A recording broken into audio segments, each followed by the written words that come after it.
담비 TV 시청자 여러분, 주님의 한없는 사랑이 2016년에 여러분의 삶과 일터에 충만하시기를 간절히 기원합니다. 여호수아는 여리고성에서 전무후무한 승리를 이끌어낸 사람이었습니다.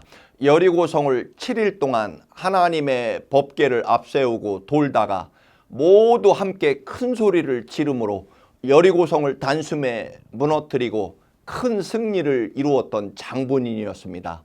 아무리 생각해도 정말 꿈같은 승리였습니다. 400년 동안 이집트에서 노예 생활에서 벗어났고 가나안 땅까지 오는 동안에 하늘에서 만나가 쏟아지고 바위에서 생수가 나오고 홍해바다가 갈라지고 이집트 전차 부대가 모조리 홍해바다 속에 사라졌습니다. 물론 이런 엄청난 기적들은 전적으로 하나님이 하신 일이었습니다. 그런데 우리 이스라엘은 마음만 먹으면 무엇이든지 할 수 있다. 누가 감히 우리의 앞길을 막을 것인가. 그런데 정말로 성 같지도 않은 작은 아이성에서 참패를 하게 됩니다. 여리고성에 비하면 한 줌도 안 되는 그 작은 성입니다. 이스라엘 군대가 모두 갈 필요도 없고 그저 한 3,000명만 보내도 쉽게 빼앗을 수 있습니다.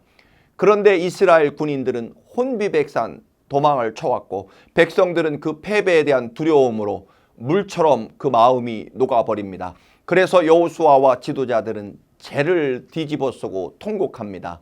이제 이스라엘 백성들은 돌아갈 곳도 없었습니다. 냉정하게 따져보면 3,000명의 군사 중에서 36명의 군사가 죽은 정도였습니다. 사실 그렇게 절망할 정도의 패배는 아니었습니다. 그런데 여호수아와 이스라엘 백성들의 간담이 물처럼 녹아내렸고 두려움에 벌벌 떨게 되는 이유가 무엇이었을까요? 이제 가나안 원주민들은 이스라엘이 가장 조그만 아이성에서 패하는 것을 보고 이스라엘 민족은 별 볼 일이 없는 민족이구나. 우리 모두 힘을 모아 이스라엘을 쳐부수라고 그렇게 외치며 그들이 연합하기 때문에 이스라엘은 죽게 되었다는 것입니다.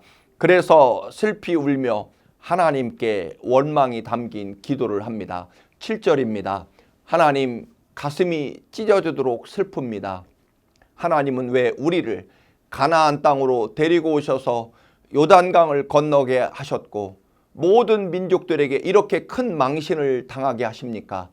아모리 사람들에게 죽임을 당하게 하십니까? 슬픕니다, 하나님. 이렇게 원망하며 한숨의 기도를 드리고 있습니다. 사실 아주 작은 패배이지만 이 작은 패배가 얼마나 큰 파장을 몰고 올 것인지를 여호수아는 내다볼 수 있었기 때문입니다. 여러분, 아주 작은 것에서도 큰 축복을 볼 수 있어야 합니다. 또 아주 작은 사건 속에서도 커다란 신앙적 위기도 볼 수 있어야 됩니다. 그러나 더 큰 문제는 이스라엘이 한 번 실패했다고 해서 엊그제 하나님의 은혜로 함성 한마디로 여리고성을 무너뜨렸던 그 엄청난 승리를 잊어버리게 됩니다. 이집트 황제의 전차 부대를 이겨냈고 홍해바다를 육지처럼 건너온 그동안의 절대적인 은혜도 잊어버립니다. 여러분, 절대로 실패할 수 없었는데 실패하십니까? 여호수아는 아이성과 싸우러 가기 전에 정탐꾼들의 말만 믿고 하나님의 말씀과 명령을 듣지 않았습니다. 사람의 생각과 계산으로 절대로 실패할 수 없는 일에 실패하십니까? 그러면 하나님 앞에 나아가서 다시 출발해야 됩니다. 하나님의 약속의 말씀대로 말입니다. 여호수아는 패배의 원인을 찾기 위해 성전으로 나아갑니다. 여러분, 실패의 원인을 하나님 앞에 나와 찾으셔야 합니다.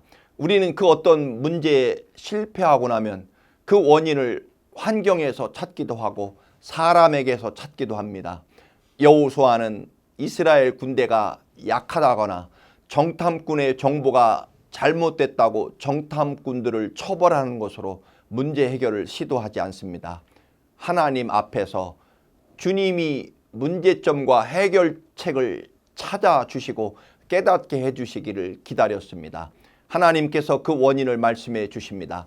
11절 말씀에 이스라엘이 죄를 범하여 내가 그들에게 명한 나의 언약을 어겼나니 곧 그들이 바친 물건을 취하고 도둑질하고 시기하여 자기 기구 가운데 두었느니라. 주님이 뭐라 말씀하십니까?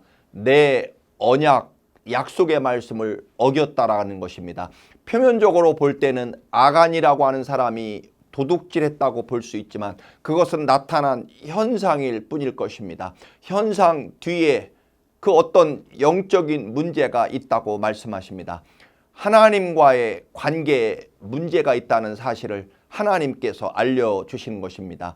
인간적으로 보면 여호수아가 실패한 이유 중에 하나는 정탐꾼들의 보고를 받고 교만했기 때문입니다. 여리고에 비하면 아이성은 아무것도 아닙니다. 어느새 하나님이 하신 일들을 자신들의 능력으로 삼아버립니다. 우리 백성들이 함께 그 큰 여리고성을 무너뜨렸으니 아이성쯤은 아무것도 아니다라는 것입니다. 어제 하나님이 이루신 여리고의 승리가 오늘 어느새 내 것이, 내 능력이 되어버립니다. 그래서 자기들이 승리할 것이라고 생각한 것입니다. 거기서 여호수아와 이스라엘은 실패합니다. 어제 받은 축복으로 인해 오늘 교만에 빠져 하나님의 은혜를 잊어버린다면 어제의 승리와 번영이 오늘 실패가 될 수 있다는 사실을 우리가 기억해야만 될 것입니다. 하나님의 은혜와 축복을 자기 것으로 삼아버리면 영적으로 둔해지고 하나님의 음성을 듣지 못할 것입니다. 하나님께서 여호수아에게 말씀하십니다. 너는 왜 내 앞에 엎드려 나를 원망하느냐? 일어나라. 네가 전쟁에 쥔 것은 나 여호와 때문이 아니라 너희가 나의 말을, 언약의 말을 철저하게 지키지 않고 내 것을 가로챘기 때문이다. 실패의 원인은 바로 너희들의 불순종에 있다는 것입니다. 그렇습니다. 여호수아가 이제 실패를 극복합니다. 하나님의 약속의 말씀에서 다시 출발하기 때문에 그렇습니다.